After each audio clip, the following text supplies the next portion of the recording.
Olá! Para que a gente possa dar continuidade ao nosso estudo da propagação de ondas eletromagnéticas, nós precisamos agora ter uma ideia de como se relacionam os campos E e os campos H, ou seja, a intensidade de campo elétrico e a intensidade de campo magnético numa onda eletromagnética. A gente viu que nós temos uma onda de campo elétrico ou uma onda de campo magnético, porque as equações de Maxwell resultaram em duas equações separadas, que são expressas só em termos de campos elétricos ou só em termos de campos magnéticos. E o que nos interessa agora é como os dois vão se relacionar. Eu sou o professor Sérgio Severo, do Instituto Federal Sul-Rio Grandense, Engenharia Elétrica do Campus Pelotas, e essas são as aulas de ondas eletromagnéticas. Bueno, vejam o seguinte, nós chegamos nas equações de Maxwell,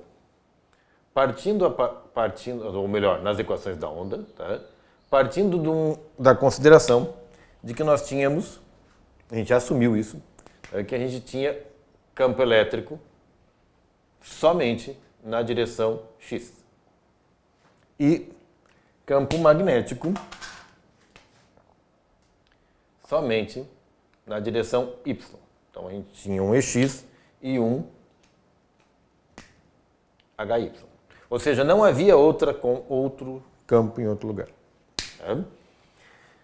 Dessa consideração, nós chegamos a uma onda que se propaga na direção Z.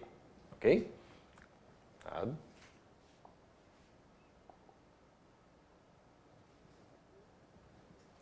Bueno.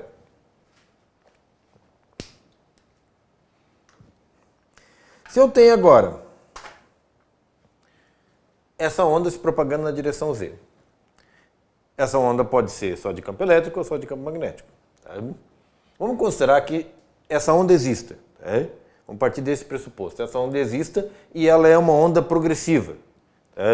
Ou seja, uma onda progressiva viajante. Ou seja, nós não temos onda no sentido contrário. A gente sabe que a solução da equação da onda nos dá duas ondas, uma que vai e outra que volta. E nós não temos essa onda que volta. Vamos ter só a onda que progride na direção positiva do eixo Z. A gente sabe que o campo elétrico desta onda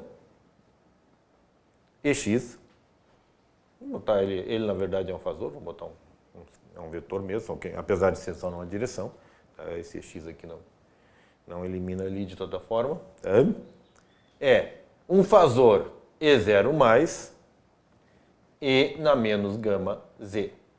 Se fosse a solução completa, seria mais um fasor regressivo, quer dizer, um fasor regressivo não, um fasor E0 menos, campo inicial menos, E na mais gama Z.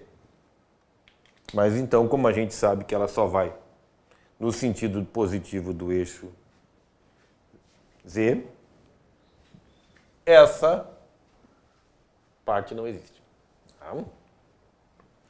Mas, vamos assumir que o nosso meio não tem perdas. Se o nosso meio não tem perdas, o fator de propagação gama, que é dado sempre por um alfa mais um j beta, tem alfa, ou seja, a onda não tem atenuação, igual a zero. Então, ele é apenas j beta. Se a gente considera isso, o nosso campo fica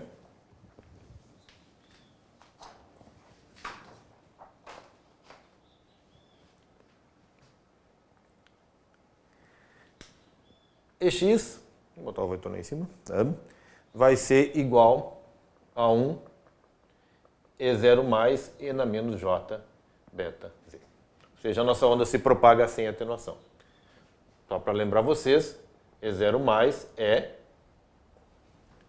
a amplitude E0, então, o módulo de E0, E na J ômega T, ou seja, o nosso fasor no domínio do tempo. Nós vamos tratar sempre aqui com as equações do domínio do tempo.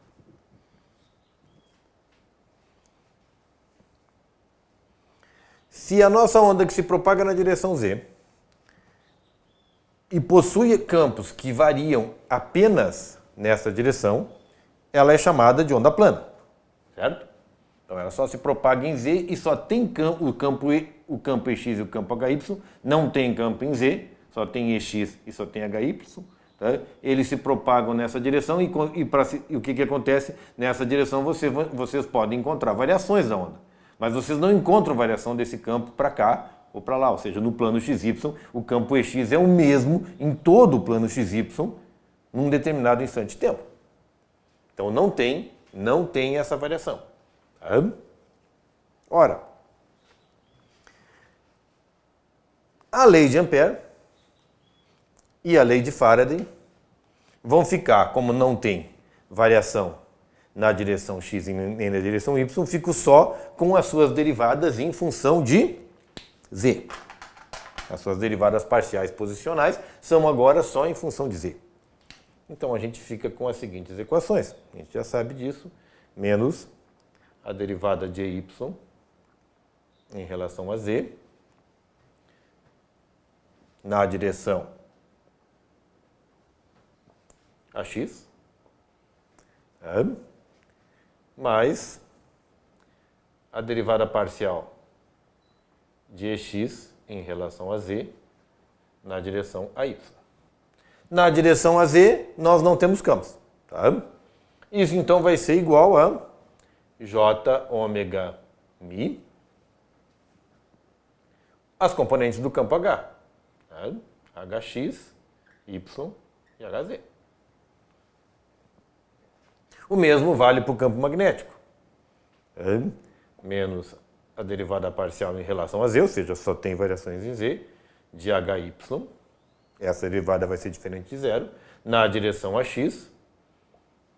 E a derivada parcial de hx em relação a z, na direção a y. E isso vai ser igual ao quê? A sigma mais j ômega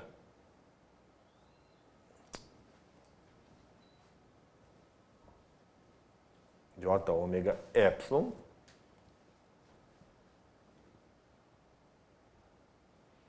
nossa corrente de deslocamento, nossa corrente de condução, tá? Os campos E, X, E, Y, E, Z. Se a gente tem essa igualdade nos diz que a gente fizer a igualdade das componentes, tá? Das componentes aqui, o sistema também tem que ser resolvido. Tá? Então, se a gente iguala as componentes, o que a gente encontra é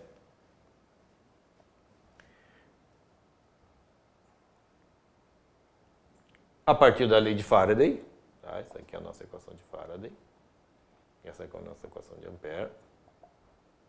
A partir da lei de Faraday, a gente encontra que menos a derivada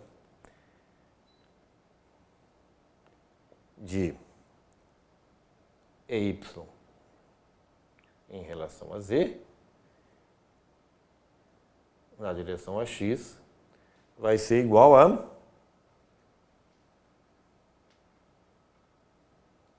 menos j ômega mi hx. E aqui embaixo, a derivada de x em relação a z, na direção a y, é igual a menos j ômega mi hy. Ou seja, dessa equação aqui a gente tirou essas duas. Olha, gente, essas duas aqui não fazem. Desculpa. Esta primeira equação a gente pode dispensar. Por quê? Porque nós estamos tratando de uma onda plana que não tem campos na direção a y. Então a derivada de y em relação a z não é determinada. Ah, mas e se tivesse? Bom, se tivesse você superpõe. Tá? Ou seja, né, você vai lá e calcula agora com os campos na direção em y e vê o resultado. Então nós queremos saber como vai ser essas relações aqui no fato de não haver campo na direção y. Ora, isso faz com que nós possamos ignorar essa equação e nos preocupar apenas com essa aqui. Porque essa aqui está bem de acordo com o que a gente determinou no início, né? Ou seja, a gente tem campo em EX e campo em AHY. Então agora vamos partir dessa equação.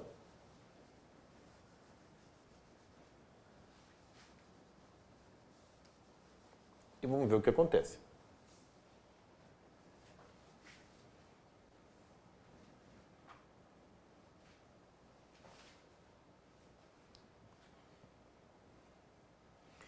Como a gente está tratando agora apenas das componentes, as derivadas ficam não parciais. Tá? E aí nós temos então que a derivada, mas essa a gente não precisa, nós acabamos de apagar aqui, ou seja, não tem campo em y. Então vamos ver a que precisa para nós, ou seja, a derivada do campo da componente EX em relação a Z vai ser igual a menos J ômega mi HY.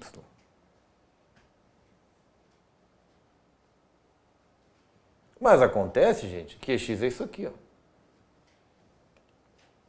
É 0 mais E na menos J beta Z. Então, a derivada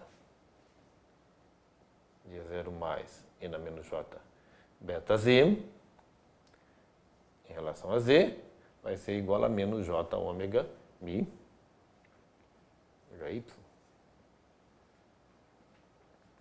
O que resulta em HY igual a E0 mais menos JB, J beta, tá? Desculpa, E na menos J beta Z, tá?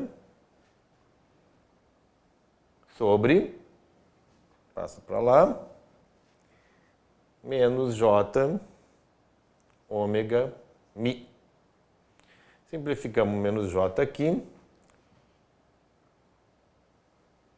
A gente sabe que beta é ômega raiz de mi epsilon.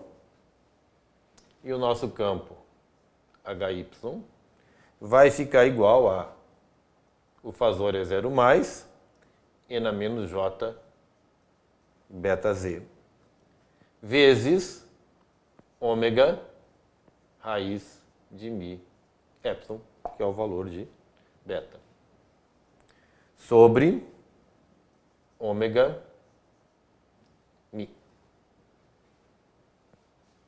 Agora a gente simplifica ômega e o campo HY vai ser igual a E0 mais E na menos J beta Z sobre, ou melhor, né? Vezes, vocês podem descobrir que raiz de mi epsilon sobre mi, tá? O melhor sobre mesmo, tá? Sobre a raiz de mi sobre epsilon. Ah, então isso aqui vocês transformam, se divertem aqui, transformam isso aqui nisso aqui. Tá? Bom, se o campo é isso aqui, o que que isso está nos dizendo? Ora, esse aqui, gente, é exatamente o campo EX. Tá? Então, o campo elétrico EX vai ser igual a raiz de mi sobre epsilon HY.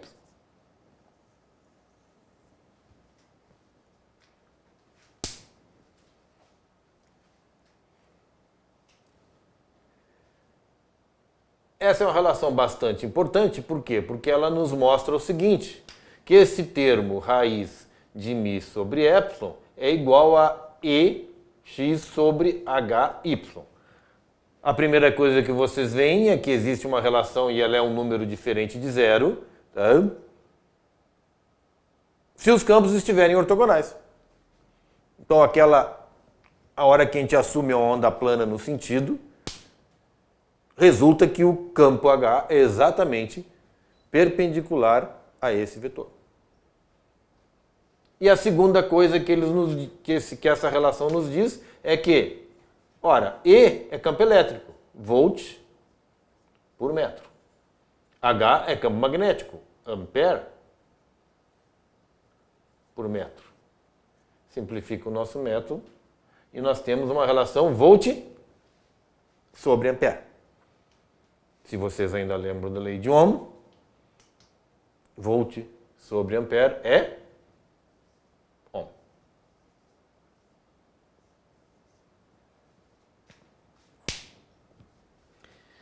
Então, essa razão, a raiz dessa razão, tem um nome e é a definição de eta. E eta é a chamada impedância intrínseca do meio. Ela é dada em ohms, e no vácuo, onde ε0 é 8,854 vezes 10 na menos 12 e μ0 é 4π vezes 10 na menos 7, ela vale aproximadamente 377 ohms. Um número real que relaciona a intensidade do campo magnético H com a intensidade do campo elétrico E.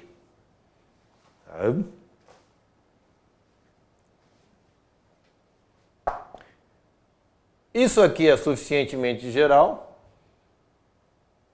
para que nós possamos agora dar uma olhadinha em como isso fica quando a gente considera as ondas progressivas e regressivas. Vocês podem encontrar esse material no resumo, aquele que a gente tem a respeito da propagação de onda. Mas eu vou passar ele de novo aqui.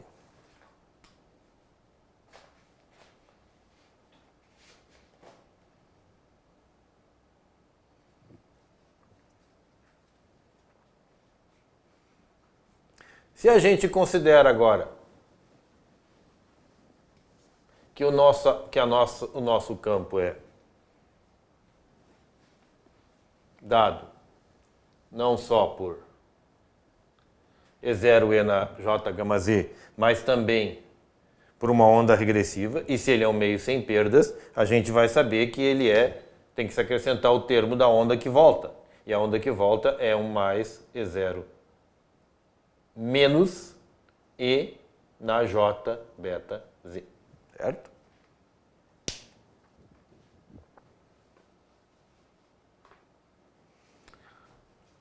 Na verdade, essa dedução pode ser feita de forma mais geral. Vamos considerar uma onda com perdas, não tem problema nenhum. Não perde generalidade. Tá? Então, isso aqui, na verdade, é E0 mais E na menos gama Z, mais,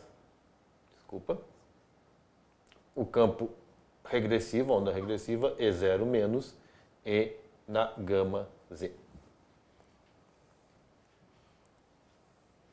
Se a gente faz as derivadas parciais, tá, em relação a x, procurando lá na nossa equação de Maxwell, a gente vai descobrir que a derivada parcial de x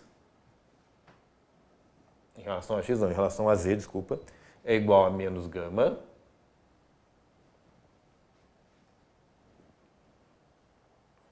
que multiplica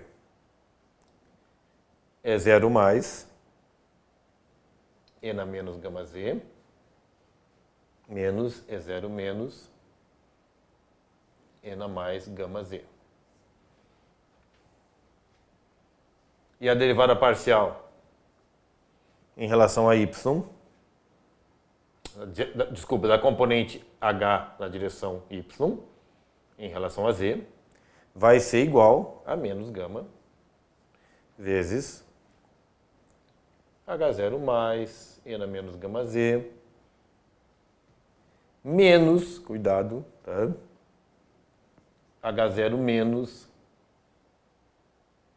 desculpa aqui, não, aqui é menos, H0 menos E na mais gama Z.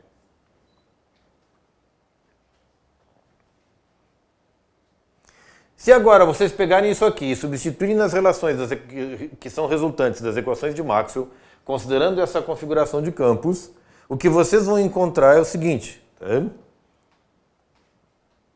Vocês vão encontrar que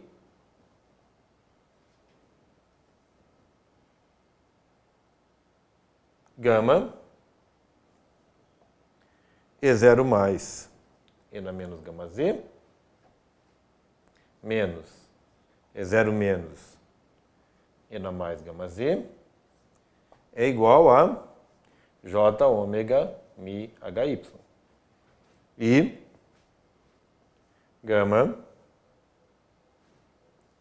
H0 mais ENA menos gama Z menos H0 menos ENA mais gama Z é igual a sigma, corrente de condução, densidade de corrente de condução, mais J ômega epsilon, corrente de deslocamento, e x. Tá? Então, os H em relação a EX, o Z em relação a KY. Para dar conta disso aqui, a gente tem que, para usar agora a permissividade com os campos, a permissividade, a impedância intrínseca do meio, com os campos tratados de forma total, nós precisamos definir que a impedância intrínseca do meio eta é, por definição, E0 mais sobre H0 mais, ou seja, naquele ponto, se vocês medirem no ponto onde a onda está originando, tá? Onde está aparecendo a onda, a impedância intrínseca é isso aqui. Ou, para a onda progressiva, também é igual a menos E0 menos sobre H0 menos. Tá?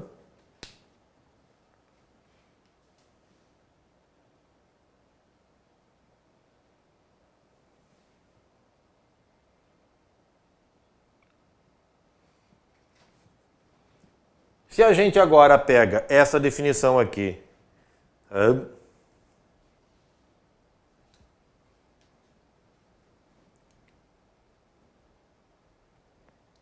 e substitui nesta equação aqui, a gente vai encontrar o seguinte, que, então, pega isso aqui e substitua aqui. Isso resulta para nós, vou apagar isso aqui que não precisa, tá?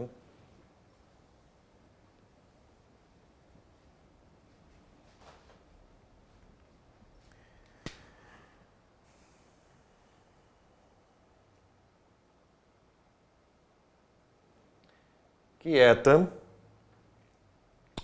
que gama vezes E0 mais sobre eta E na menos gama Z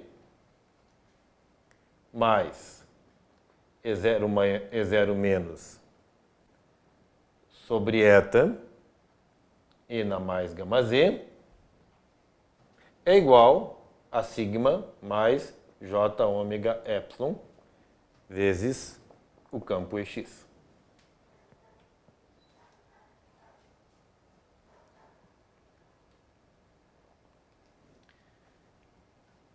Se eu pego e divido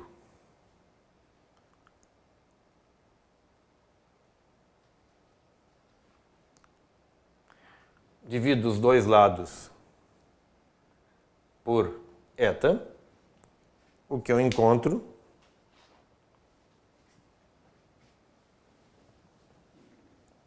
é que gama sobre eta E0 mais ENA menos gama Z, mais E0 menos ENA mais gama Z, vai ser igual a gama sobre eta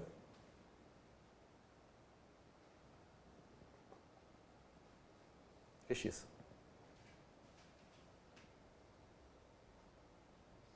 Ou, na verdade, não.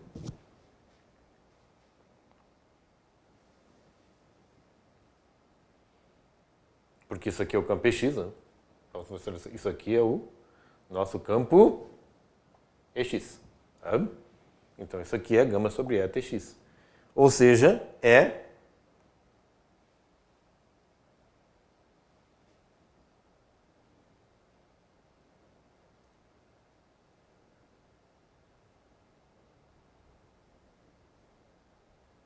sobre eta Ex, o que significa que gama sobre eta é sigma mais j ômega epsilon. Tá? Então, vou botar aqui assim.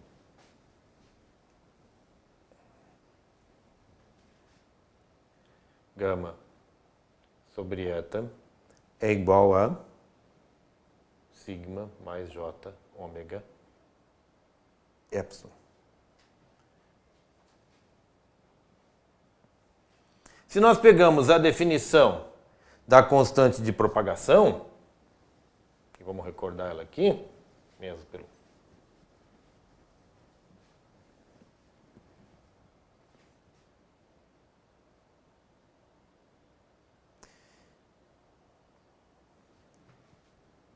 gama, por definição, era a raiz quadrada de j ômega sigma,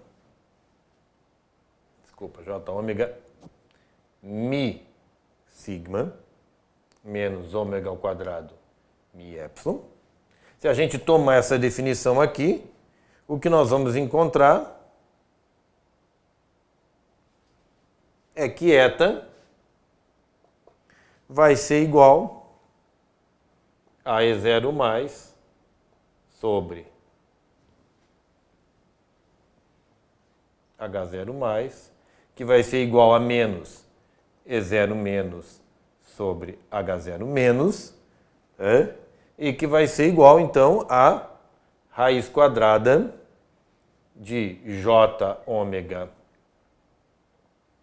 mi sobre sigma mais j ômega epsilon.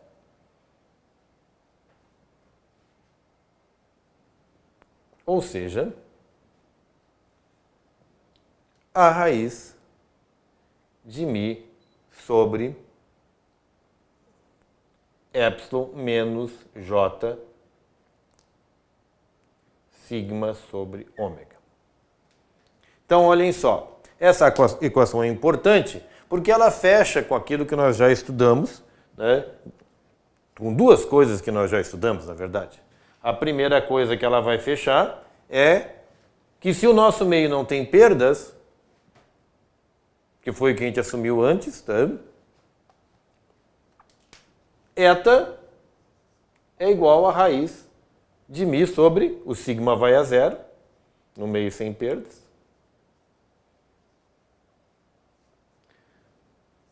de mi sobre epsilon, como a gente já encontrou. Mas, também, se o nosso meio tem perdas, esse termo se modifica não só conforme a condutividade, mas também conforme a frequência. Tá?